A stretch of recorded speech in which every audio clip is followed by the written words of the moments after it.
got a lot of brain training for us high achieving women who are hitting midlife and are ready to flow instead of push. So come join the ride because we've had a plethora of biohacking conversation today. If you didn't catch the show over on Bold Brave TV, then just know this is your bonus content and we're going to have some fun with it. So, with that, I want to dive in. And Marie Elizabeth, tell me about your best relationship advice that you've ever gotten. The best relationship advice I've ever gotten is to stay curious. Mm, What happens so often in our relationships is we stop seeing each other. mhm. And it's like our spouse becomes part of the furniture. They're just part of the fixtures of the house. Yeah, there's the couch, there's the spouse. It's sort of in the same breath. And when we practice staying curious, we can remember that no matter how well we think we know a person, there's still a mystery that's deep inside them that we've never touched. Mm, There are still aspects of them available to surprise us. We can still find new ways to interact and have fun and get to know each other. And it just keeps the energy of the relationship focused on unfolding and growing and expanding versus becoming completely numbed out and routine. yeah. Yeah. I think that's what happens so often is whether it's getting complacent or just in a routine, a habitual routine that makes it easy to take some things for granted instead of the level of curiosity, the level of fun, and the level of play that you might have had, especially in the beginning of a relationship, right? That Yep. honeymoon phase, how do you keep that going? And that part I think is so important. To y'all, that is great advice. It's just to stay curious. I feel like that advice works for life all the way around, Yeah. and relationships, certainly it'll change your trajectory. So if any of you are struggling in your relationships out there, just know that maybe the first step is just to get a little more curious, ask some more Exactly. questions. Yeah. Yes. Ask some more questions. Don't assume that you know. Yeah. Because here's what happens when we communicate with other people from a space of thinking we already know the answer. I can't tell you how many clients in the past have said, "Oh, I know what they're going to say." Like if I Mm, do this, if I ask for this thing that I want, this I know what they're going to say. mm, And they've shut down the possibility right. before they even open up their mouth Right. of something else coming back. Yes. We shut off the possibility first, Yes. and then our partner plays into our expectation. Mm-hmm. So by staying curious and having a kind of iterative approach, well, let me try. If I say it this way, what happens? If Right. I say it that way, what happens? Right. Which works better? If we can have more of an iterative research kind of curious approach in our relationships, they don't get boring. We Right. always learn something. Right. Yes. Yes. And yes. And in this day and age, it's the technology and just how things are have made it so different because you can literally go online and look up, hey, what are 100 great questions that I should ask my partner? Or what are 100 great questions I could ask a potential partner? Like there's so Yeah, many fun ways to explore and get curious. What are 100 questions I could ask myself to get yes, more curious and be more in love with myself? Like there's so many things. They make what do they call them, intimacy cards, where I was about to say they're yes, card the decks. conversation ones. I have Yeah, literally three decks of them sitting on my coffee table right now because they're yep, fun. they're They're so fun to, fun. yes, they're fun. And I have a friend who actually puts them in her purse. She puts random ones in her purse and she takes them to dinner parties. And then it's great. It's really fun because she passes a card around and then now we all get to, broach the question and I have this love that. conversation. And it's really rich conversation. And I think that's the difference too, is how do we show up and have rich conversations about the real things that are happening in life, and also be able to sit in a place where we can love and appreciate that everyone comes from a different background, everyone might be in a different partnership situation, and just explore that and what can we learn from each other in those situations, and just so much gold in that. So thank Yeah. you, thank you, because that's a beautiful piece of advice. What would you say? I mean, we talked so much about biohacking and sort of the health and wellness side of things, and we started to talk a little bit about your background in Eastern medicine. And I Yeah. love this because one of the stories that I share with people around my journey with breast cancer was that I also, subscribe. Definitely subscribe much more to Eastern than I do Western medicine in this sense. And I had learned about the meridian lines of the body, so those energy lines of the body, and I had learned, unfortunately, after I'd already gotten two root canals on these two teeth Mm, that are actually related to the mm. breast meridian.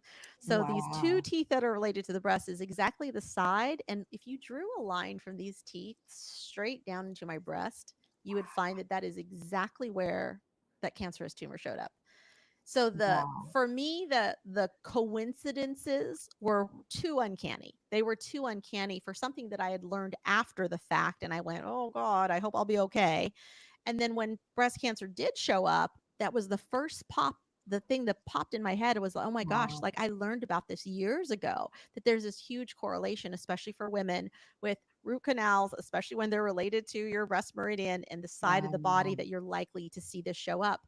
And it was ringing really true for me. So I actually called my dentist, Mm, and she said, "Let me pull up your chart." And she immediately said, "Those are both teeth are related to the breast meridian."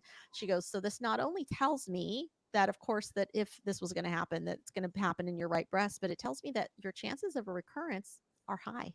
And I went, mm. "Oh." And Oh, that helped me. And I'll tell you why it helped me, because as I was making a decision around, do I get a double mastectomy, a single mastectomy, a lumpectomy, that played into, well, if a chance of a recurrence is high for me, where's it going to go? It's going to go in the other breast that has breast tissue. yeah. So let's just take care of that now, which was Yeah. actually in line with what my plastic surgeon said. She said, "Mary, I've been doing this a long time." She says, "If I see someone once for a lumpectomy or a single," she goes, about 98% of the time, I see them again because they've had a recurrence, or they have just physically the when you have one, kind of reconstructed breast or not, Yeah. and then you have a natural breast, they age really differently, and it just starts to look weird, so they Yeah. end up coming in for the kind of aesthetics piece of it anyway. Ah, And that was wisdom. And I went, "Oh, well, this just tells me if I can do it all at one time." yeah. And what's the bigger aligned piece for me here? The bigger aligned piece is I want a quality of life, a good quality of Yep. life. And Yep. this means I don't have to go to mammograms. I'm never going to have a mammogram again. I don't need one. Like those are out of the question. And that's I'm okay with that. Like that's a Yeah. great. I've had one. It was my first and last one, and I'm fine with that. So Wow. Wow. yeah, yeah, and I just really appreciate, the level of, again, holistic thinking around Yeah. that our body is not just where something might hurt or ache, but that Yeah. that things lead to other things. If my hip Yeah. is feeling a little funny, I usually don't even feel it necessarily fully in the pain in my hip. I'm going to feel it in my knee, or I'll feel it in my Uh-huh. ankle, and it's Yeah. all from the hip. And Yeah. so we're not really taught to think that. We think very topically, like, well, if the arm hurts, then it's just the arm. And it's like, well, what if my shoulder is causing the arm pain? Oh, I'm sorry.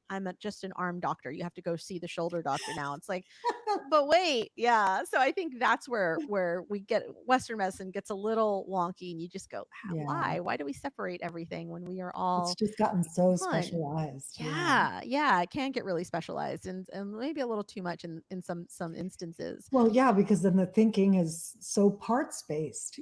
Yes. They're just thinking about that one little part and not about how it fits into the whole. Right, And right. I mean, speaking of cancer, it makes me think of my father. My father died of stomach Mm. cancer, and his initiate, initiating symptom, like his first indication that anything was wrong with his body, was back pain. And he Wow. had this intractable back pain that just wouldn't go away. Mm. And my father was a doctor, so he also ignored it for a Oh, really long wow. time, as Yeah. doctors will do, Yeah. because oh, I'm too busy. I can't. Right. I'll just take some Advil for the pain, right? Right. And so he ignored this back pain for ages, and finally something. I don't remember what finally jolted him to go get it checked, Yeah. but somehow he finally got an X-ray, and there was something the size of a grapefruit in his stomach. Wow. Wow. And the only indication was this back pain. So we never know. I also in my 20s, I was a massage therapist. In the 90s, when I lived in San Diego, actually, I was in North County. And I had a client come in for a massage who had low back pain. And I Mm, worked on his low back pain, and it didn't get better in the way that everybody else's does. Because, I mean, he came in sort of keeled over. He should have left walking straight like everybody else did. yeah. And I just lightly said, you might want to go to a doctor for that because something's funky with your back. Like there's something funky about this back pain because it's not, it didn't respond to my work the way backs respond to my work. Right. He comes back a few weeks later. He's like, I'm so glad you had me go to the doctor because I have prostate cancer. Wow. So he had prostate cancer that was referring to his back. I mean, it had Wow. gone into his spine, but Wow. but his presenting symptom was back pain. Yeah. So all that to say, don't ignore stuff. Don't Yes. be paranoid either. Like, don't Right. think everything is cancer. Right.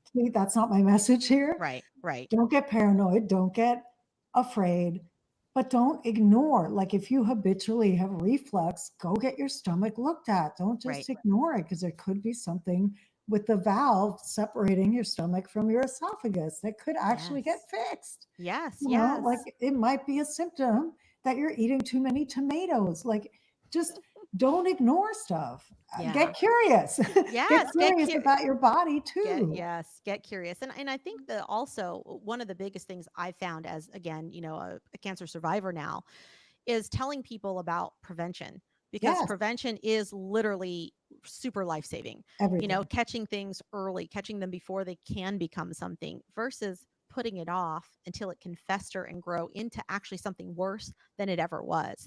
Yeah. And I think that's the part where I'm like, this is not, don't mess around, y'all, with your body when your body is telling you, when it's giving you the little flashing yellow light, don't let it get all the way to red. Like go when it's 100%. flashing because Yeah. now you can catch something early. Now you're going to have a lot more options than coming out the other side of it where you just sit with it and nothing happens. And I watched this happen, in my family as well. I had a brother-in-law who passed really young, 51, from gastric Mhm. cancer, and he was having lots of symptoms and just was Mhm. choosing to ignore them because he was busy.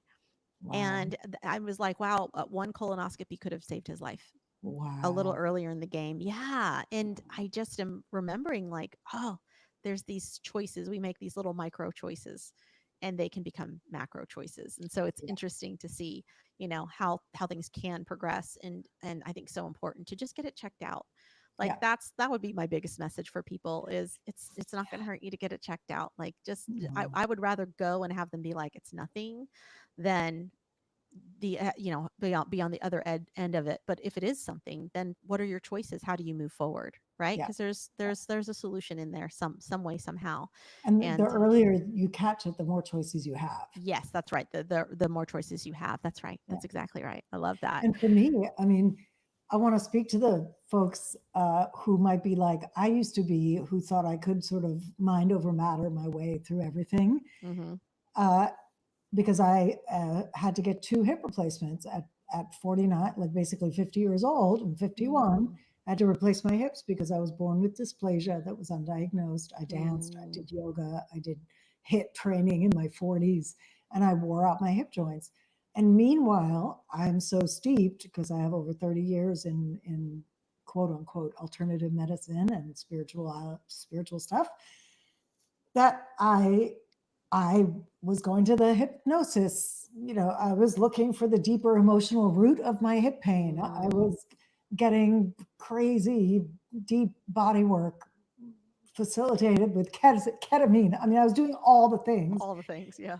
And finally, actually, that body worker was said something to me that I had said to that other client. He said, your body isn't responding to my work like it should. Like, you really need an x-ray. Mm, yeah. And, this is me 30 years later hearing the same thing out of his mouth that I said to a client 30 years before. But this is how stubborn we can get. So, this Yeah. is a cautionary tale to people. Uh, don't get too stubborn around your points of view. But so I went and got an x ray. Sure enough, the only avenue left to me was replacement. I couldn't do Mm, laparoscopic.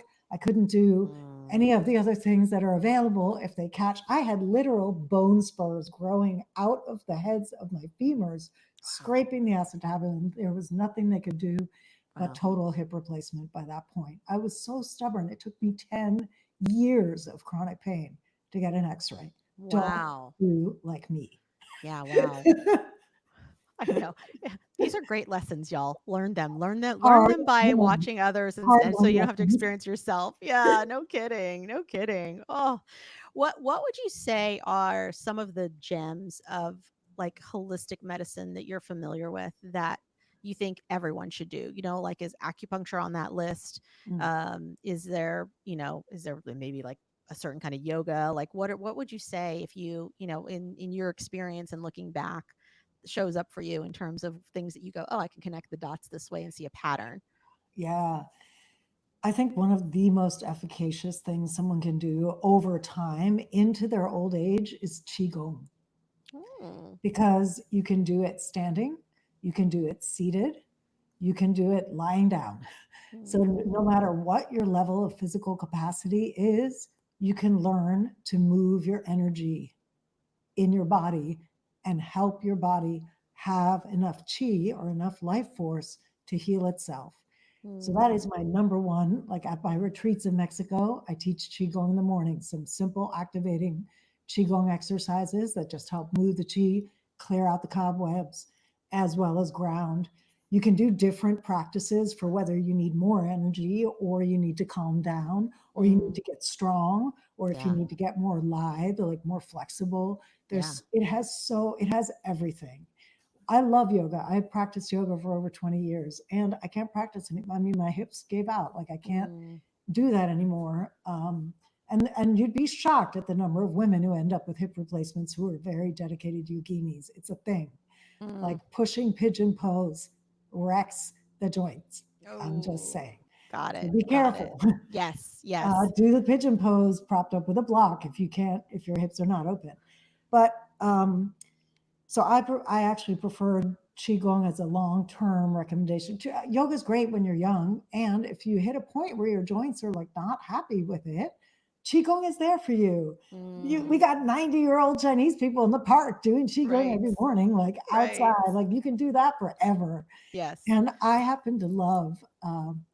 I actually have a video subscription to this teacher. His name is Lee, oh God, Holden, Holden, $40 a month. I have a subscription to his video classes. He's a wonderful teacher. Normally, I prefer to study with people who are indigenous to the tradition I'm studying, Mm, but Lee's credentials are really good. He lived in China for a really long time. He was signed off on by some really serious Qigong people. Like he's mm, got chops, he's not a poser. Uh, I just like to defend him. He actually lives in San Diego, I think, or no, he's in Santa Cruz. But his classes are great, mm, and he does specific series sometimes for like breathing, or he'll mm, do a series for the liver system in the fall, in the spring, because the liver is the wood element. Like he'll do 5 element classes. He'll do anyway. He's great. That's That's amazing. my number one recommendation for over the span. I learned qigong in acupuncture school, and I Oh, well. was such a yogini back then. I kind of was like, yeah, whatever.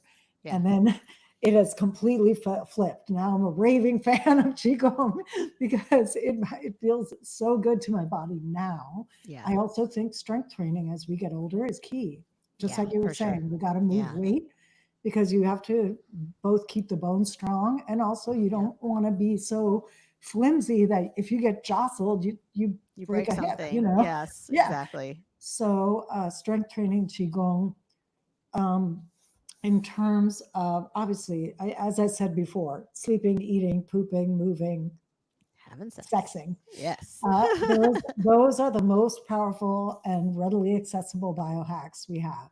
Sleep is key. I don't think we give sleep enough credit. This is where our repair happens, like prioritizing sleep and going to the sleep at the same, as close, like within a half hour every night as possible. Mm, Because when you go to bed at the same time every night or within a half hour, that is shortly after when you fall asleep is when your body gives you this huge dump of growth factors and growth Mm. hormone.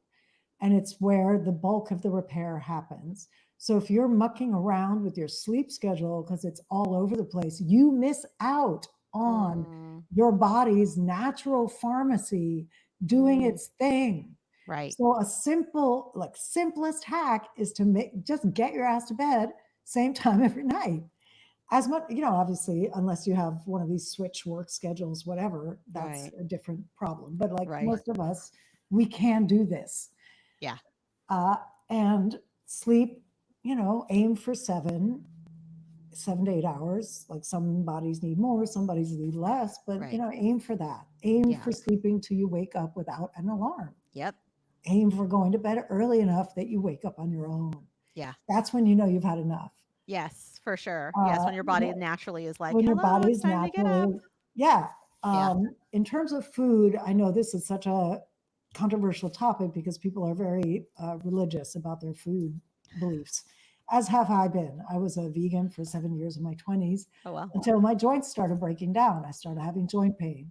And I ate my first piece of fish in 7 years and I was high for 2 days. My body Mm. was like, yes! I Yeah. literally was vibrating for 2 days. Yeah. I was so, and I wasn't like a junk food vegan. I was trying to do it right. But Mm. anyway, so I happen to be in the camp where protein, collagen, animal protein is good. And I apologize to any vegans in the audience, but this is my personal experience. Yeah. And I have found that my body needs animal protein. And I was diagnosed as gluten intolerant in 2008. So I avoid gluten, except in Europe. I somehow seem to be able to tolerate it there. Yeah, I hear that from so many people. Yeah, It's like cleaner wheat. it's Cleaner wheat. cleaner Yeah. wheat. It's older wheat. Like our Yeah. wheat has gotten so hybridized, certain bodies Yes. just don't recognize it as food anymore. Right. Well, we also So, lace ours with stuff that kills oh, it's so worms when much. they ingest it, which means we're ingesting the same thing. So Exactly, it's a whole, yeah, exactly. our poor gut, So I our poor guts. our poor guts are just like so suffering. So yeah, Yes. I mean, in general, if you're in the U.S. in general, like cut down the gluten. Dairy is a big one for a lot of people. Corn, you'd be shocked, but corn is really inflammatory for a lot of people. Yeah. I've reduced the amount of corn. I think corn has a bit to do with the weight gain I've had since living in Mexico because Mm, corn's in everything. that's right. Corn is in Um, everything. Yeah. and uh, and I personally have benefited a lot by getting off caffeine. Um, I was I trend toward anxiety, and uh, I notice that when I get into an anxious phase, I was doing a lot of caffeine at the same time, Yeah. and I just feel so much steadier and more regulated now that I'm off caffeine. Which is not to say Hmm. I'll never have green tea or Sure. oolong because I love green tea and oolong, and those have other benefits. Right. But for They also right have way now, less caffeine yeah, than a cup way of less coffee. caffeine than coffee. Yeah. Yeah. And I just started buying this Danger coffee that Dave Asprey makes Yeah. that's remineralized. So it has all these trace minerals in it. And so I'm drinking that decaf. So I'm getting minerals and not getting the caffeine, but I get to have the yummy taste of Yeah. coffee. It actually Nice. tastes really good, that brand. So I have that. Um, I think for most people, we're eating too much sugar. Like, Yeah. right? You want to start the day with some protein and fat to keep your system stable. Yep. You want to end the day with a little bit of carbs to help you sleep. Like that's where like rice with dinner or even a spoonful of honey, Hmm. or some dessert that's not super heavy sugar, but maybe has a little bit of sweet to it, is fine at night because our bodies actually sleep better if we've had a little bit of carbs.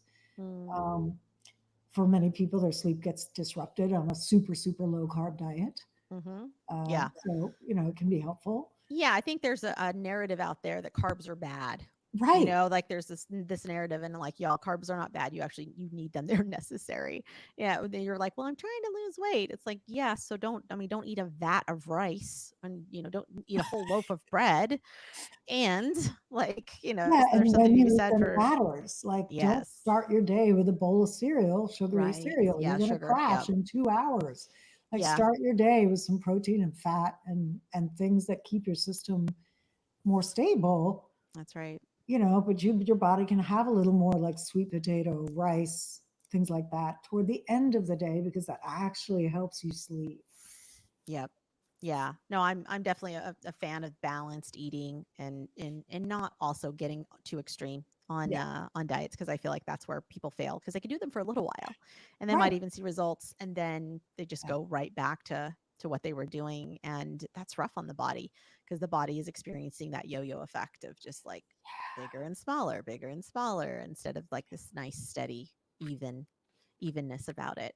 Yeah, Yeah. it was interesting listening to you talk about the correlation that you saw for yourself between caffeine and your anxiety because, caffeine is a stimulant. And so I think it's understanding like we're all really talking about how do we get to a place where our nervous system feels happy. Yes. And if you're already feeling anxious, then you're stimulating that system. So it's just going to become more anxious. Yes. And that's a really, really important, piece to take away, y'all. I'll say this. I have never been a coffee drinker. And I would suffice to say, and all my friends and family would also tell you, I've never been an anxious person at all.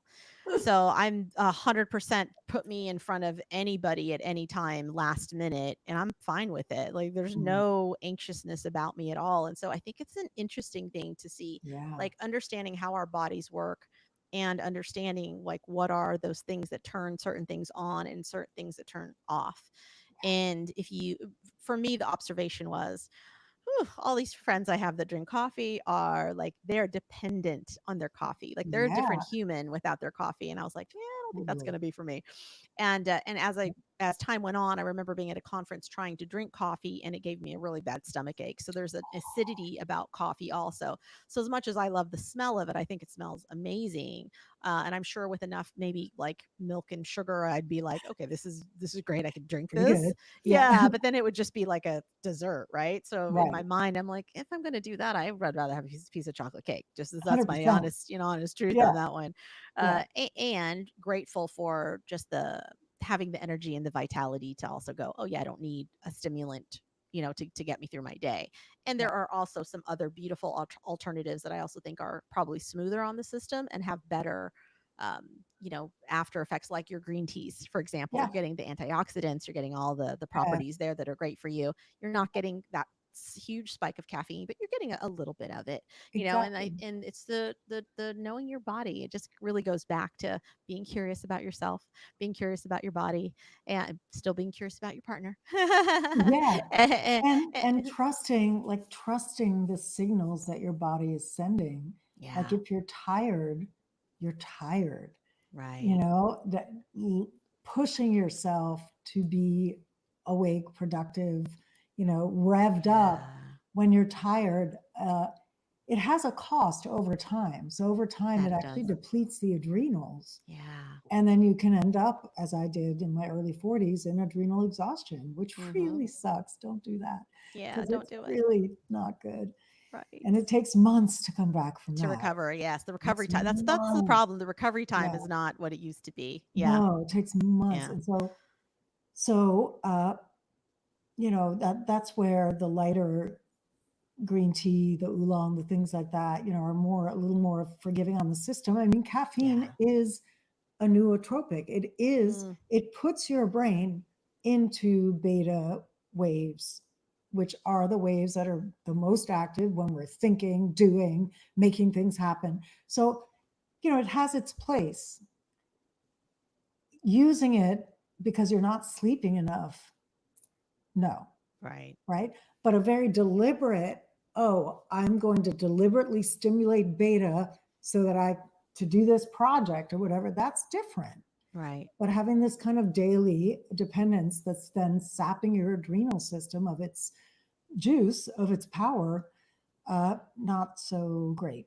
Not so Um, much. Not so great. Right. So yeah, I think there's things we can use to turn up a dial that we want to turn up or turn down another dial that we want to turn down, and they can be useful in those contexts. But when we start talking about sort of daily dependency, like our body doesn't run without XYZ, I think that's what needs to be examined because our bodies were made to run, on not much.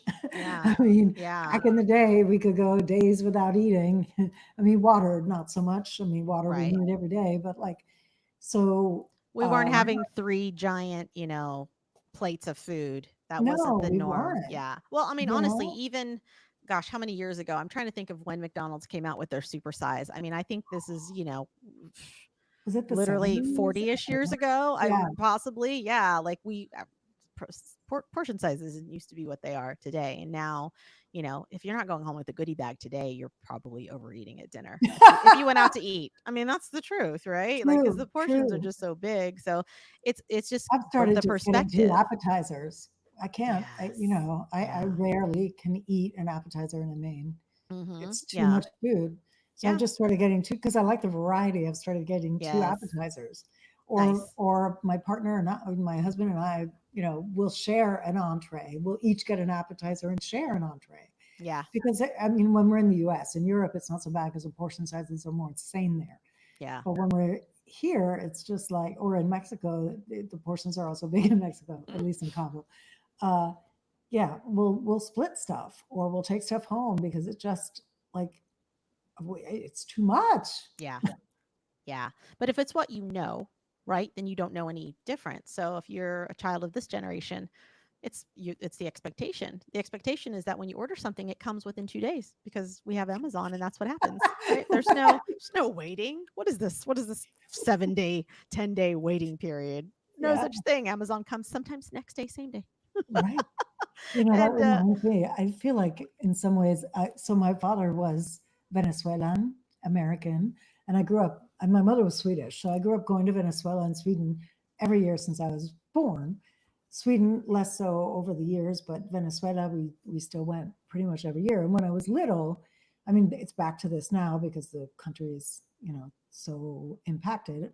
But when I was little, we didn't have water all the time. So we'd have water in the morning for an hour, and you had to fill a bunch of buckets, fill the bathtub to have water to boil, to drink. We had to boil our drinking water. mm, We had to save water to use throughout the day, and then there'd be an hour of water in the evening. And so to this day, even though I grew up in New York in the United States, I still feel gratitude every time I turn on a tap and water comes out. And I think I feel lucky to be able to access gratitude for something that most Americans take for granted, but yeah. because I had this upbringing where I didn't spend it all in one place, where I was in 3 countries and I saw things done really differently and I saw access to services and goods and this and that very different in 3 places. um, I can appreciate a lot more what we have here Yeah. because we have a lot of abundance available to us, We even do. if it's something as simple as turning on a tap and actually having hot water come out, or Yeah. cold water, or any water at all. That's Like, right. that's awesome. We should, Yeah. it's good to be grateful. And Yes. I think the Yes. more we can be grateful for things, little things each Yeah. day, um, the more we just remember how precious life is Yeah. and not take it for granted. Yes, and yes. I this week I was sharing with you earlier how I've been having all these like plumbing problems at the house and there's a leak in the yard and I've had a plumber out here every single day and it's just getting more expensive because the water bill is like 3 times what it was. We can't find this leak, which means the plumber is also really expensive to just come out and keep trying to find it. I mean, I think we're up to 5 grand now and that's not Oh, including what the water bill is going to be. yeah. And and every day I just had to remind myself, you know what? This is a first world problem because I can still walk to my sink and flip on a switch and the water comes on. Yeah. And we're going to find it. We're going to fix it. It's going to cost a little bit of money. And you know what? At the end of the day, a week's going to go by. I'm going to forget that the plumber ever had to be here. And I'm going to flip the water on and it's easily going to come out of the faucet and do exactly what I expect it to. When Yeah. there are places in the world where literally they don't have water for days Yeah. or they don't have access to clean water. As much Right. as dirty as I complain about our water being here, we have filters, we have home Right. filtration systems, we have all Yep. these solutions that we can do as well. And it's interesting what you're saying about boiling water because that's such a uh, kind of like old school way Old of school making way. sure that there isn't, junk in your water, is simply boiling it. And I was just reading something that was saying that because of the PFAs that are showing up, all the plastics, the microplastics in water, that they're finding that that's actually one of the ways as well, is to boil water, because it actually boils out the PFAs in the same way that you see like calcium deposits at the bottom of like your hot water jug. They said the Yeah. same thing with plastics, microplastics. So I thought that was really Yeah. fascinating. I went, oh, so Wow. now that's probably going to create some sort of increase of, some in the filtration system. That'll be one more step they're going to need to do, is just boil it and, Just and boil it. send it on. Yeah. So I thought that Wow. was also really fascinating to read and go, okay, look, the we're all coming up with some solutions on how to fix some of these, first world problems. Right. That, I mean, and it's funny because sometimes the old way is the new way. Yeah. Yeah. Sometimes the old way is the new way. Yeah. Well, you have more people, right? You have they say, I think it's the millennials that want to go back and like have farms, and they want Oh, to, yeah. grow their own stuff and raise their own livestock. And I'm just like, well, there's something Right to it. on. Yeah. Something to, slowing Yeah. things down a little bit and Yeah. getting centered. Like we are meant to dig through the dirt. We are meant to, Yeah. put our hands down on the ground and all the things, and I think that there is something to be said for just not, not going so far one way or the other, but finding this beautiful middle where we can all play and do it in a way where it doesn't also feel overly hustly and bustly, Oh, and where we can reduce the number of illnesses that we're seeing, on the rise in so many ways. And so much of that I feel like could be resolved with just basic physical activity, yeah. basic good Yeah. eating, Yeah. so And those are. sleep. Yes, and sleep, for sure. The sleep. Yeah, it was interesting because we were talking about the lumen earlier on BBTV, and one of the things that I found that was interesting was it your body knows, like, if you didn't Yeah. get enough sleep, like, you might have eaten perfectly, you might have exercised perfectly, but if you didn't get the sleep portion down, the body is still like, Mm, nope, this is the part where we do all of the yeah. recovery, this is the part where we flush all of the things, and now you're not giving us enough time, so we don't have time to do that, so we're skipping that Wow. today, and now your Yeah. cortisol is high. So I think Yes. it's just remembering, like, all the things work together. So can we work with them as a Yeah. whole piece and not just compartmentalize them and go, well, I did these two, so hopefully it's all going to happen. It's like, no, can we just get to as much as we can of all three? And I think that we'll find that we have better results that way. Exactly. And Yeah. just Yeah. and to have it just be how you live, Yes. as opposed to Yeah. like a thing that you are applying to yourself. It's like, no, I was so impressed. I had a speaker coach for a couple years, and she's upfront. She said, I go to sleep every night at 8 p.m. because I wake up at 4 a.m. because I do my best work from 4 to 8 when the rest of the world wakes up. Yeah. And so I decline dinner invitations unless they're early. And I don't, Okay. every now and then she would go see a show or something because she was in Yeah. New York and loved the theater. But um, she was just so, it's like, this is just how I am because this is what supports me being the person I want to be in the Mm. world. Right. And that's her commitment to her purpose, her Mm. commitment to being there for people who had voices that need to be amplified in the world Yeah. through her work. Her commitment to that was to get her ass to bed at 8 o'clock every night so Yeah. she could get up at 4. And Yep. that is just, it's about commitment. Like, what do you care about? Right. What do you put your life behind? What are you here Right. for? Like, and when Right. you know that, going to bed at 8 o'clock, or in my case, 9:30 or 10, uh, becomes easy. Yeah. It's like, oh yeah, like, does this thing I'm about to do support who I want to be in the world?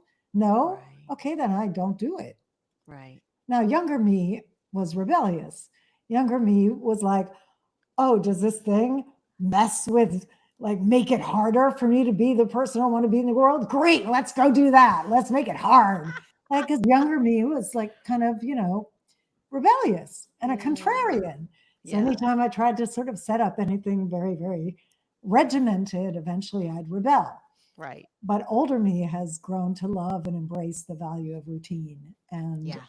and just the reduction of friction that happens, like decision making friction that happens when it's just a given that I'm going to work out at this time tomorrow, or that I'm Yeah. going to break my fast at this time tomorrow, or that I'm going to go to bed at this time tonight. Like, not having to decide is so much easier, Yes. Yeah. It right? takes so And much pressure off of the rest of the energy that's going into problem solving or living life to not have to worry about it. We hear stories all the time about like guys who have literally the same shirts and pants in their right, closets so they yeah, don't have to think about it. They're like, I wear exactly. a white shirt every day and blue jeans and that's it. And that way I don't have to Steve think. Jobs, black t-shirt, Yes. black jeans, done. Done. That's right. That's right. Easy. And Because he's simplify. got more important things to think about, Right. That's you know? right.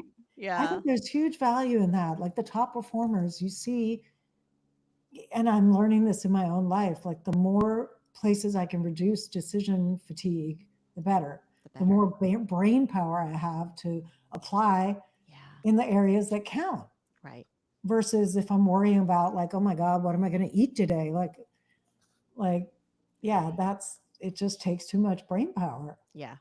Yeah. Yeah. And I love giving my brain lots of space Yeah, to not have to. It's so funny because when I watch a movie, I tend to forget it like pretty soon me after. And too. I tell people all the time, I was like, me and movies are great because I can watch the same, even if I've seen it, I can like, no, let's watch it again because I probably don't remember it. Like my brain Same. completely is like, bloop, no Yep. room for that. It doesn't hold on to it. It doesn't at It all. doesn't. That's It's why I can so enjoy it in tricky. the moment and I'm done. I'm done Yeah. after that.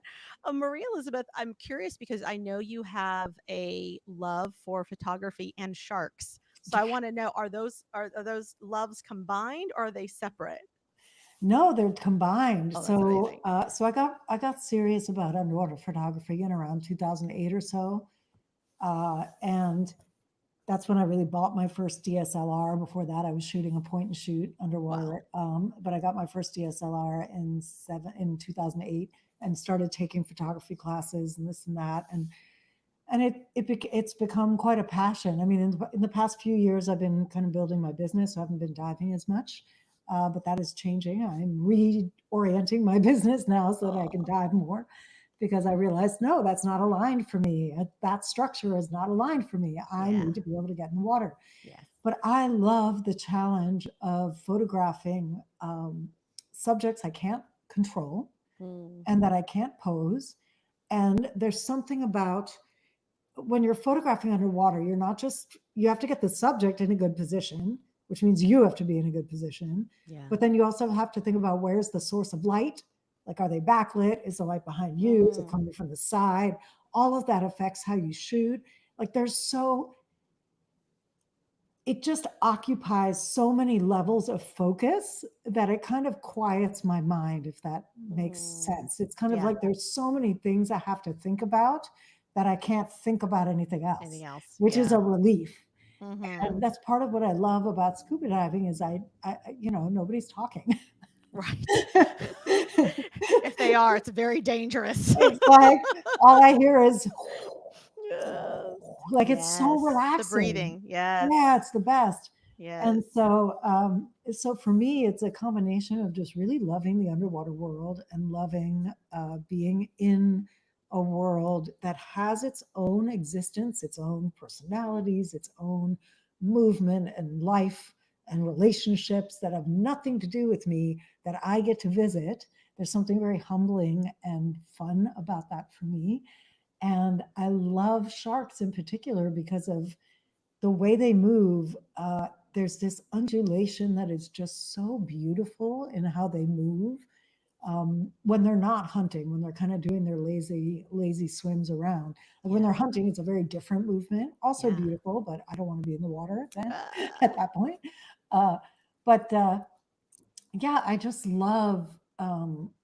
love the way they move. There's a they're so rested in their own being. There's something about mm, being the apex, yeah. the apex predator, but They're not that worried. that is just so attractive to me. Yes. uh, Yeah. they're just like comfortable in their own skin, but and the prey animals are always like, ah! Right. Are all anxious around them. Yeah. Yeah, like I see who I want to be. But yeah, I just fell in love with them years ago. My first ever really successful shot of a shark was actually from behind, and I got this picture of the tail curved at just the right moment, and Oh, it's just nice. this stunning shot. And I was like, oh, sharks! And I've just been Oh, obsessed ever since. that's amazing. I was in Tahiti a couple years ago, and it was fascinating. The first thing they do is take you out to swim with the sharks and Is the that the black stingrays. tips that are there? Is it the Yeah, black tips? yeah, it's Yeah. the black tips, and so they're these ones because the water is relatively shallow. I mean, you're talking maybe what 4 feet, Wow. if Yeah, yeah, because that's the 4. nursery, right? Where the babies are? Yes, Yeah. yes. So you're getting the small ones, and they're learning from a very young age also to sort of adapt to like these human legs in the water, and people touching them and being around and watching the stingrays play with us. So Wow. I feel like it's a whole sort of ecosystem that they're growing up with as well. And then I remember the guide took us out to the deep water, and then we swam Mm, with them there. Now, of course, they're a little bit bigger, and it was amazing to be surrounded, and also it was just it is a serene level of peace and just a different sort of like respect. It's just like a level of respect in the water of just like, okay, I'm in their house right now. And but beautiful. And I've always been fascinated with that. The first sharks I ever swam with were actually nurse sharks, which are huge.